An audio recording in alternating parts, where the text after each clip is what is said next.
Welcome back to another NFL divisional preview. Today I'll be looking at the NFC South, and I'm previewing every single division, so make sure you subscribe so you don't miss a video. And if you haven't already, check out my NFL season predictions video. Starting off with the Tampa Bay Buccaneers, last season they were 9-8 and made it to the playoffs, and they ended up beating the Eagles in the wildcard round, but lost to the Lions in the divisional round. Baker Mayfield is coming off his best career season, where he had 4,000 yards, 28 touchdowns, and 10 interceptions, and he still has some great receivers around him, with Mike Evans, Chris Godwin, Trey Palmer, and Cade Otton, and they still have a very good defense. Their over-under this season is 7.5, and I'm taking the over. Next, the New Orleans Saints. They were 9-8 last year and missed the playoffs. Over the offseason, they signed Chase Young and Willie Gay, and that's pretty much it. They didn't make that many moves on the offensive side either. They still have Derek Carr, who had a pretty good season last year with 3,800 yards, 25 touchdowns, and 8 interceptions. And they have Chris Olave, who improved in his second season, where he had 1,100 yards and 5 touchdowns. And Alvin Kamara is entering his 8th season, and he's coming off of last year, which was his worst career season, with just under 700 yards and only 5 rushing touchdowns, but he still had 466 yards receiving. Their over-under this season is 7.5, and I'm taking the under.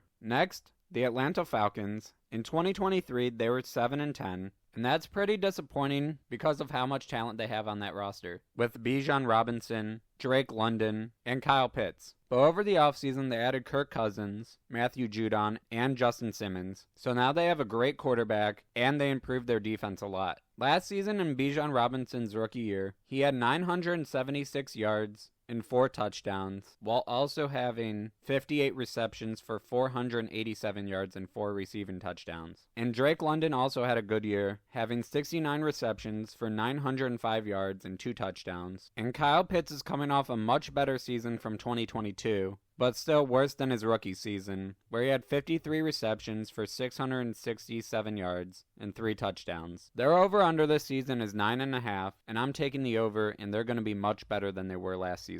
And finally, the Carolina Panthers. They were 2-15. Bryce Young is entering his second season, but he was very disappointing in his rookie year. In 16 games, he had 2,877 yards, 11 touchdowns, and 10 interceptions, and 253 yards rushing, but he didn't have a good team around him either. This offseason, they added Deontay Johnson, who's a good receiver, and last season he had 51 receptions for 700 yards and 5 touchdowns. And his best season was 2021, where he had over 1,100 yards and 8 touchdowns. And they upgraded their offensive line by bringing in Robert Hunt and Damian Lewis. And they added Jadeveon Clowney to their defense. Their over-under this season is 5.5, and I'm taking the under, but they will be better than they were last season, which is not saying much because they only had 2 wins. Thank you so much for watching. If you enjoyed this video, please leave a like and subscribe. Goodbye.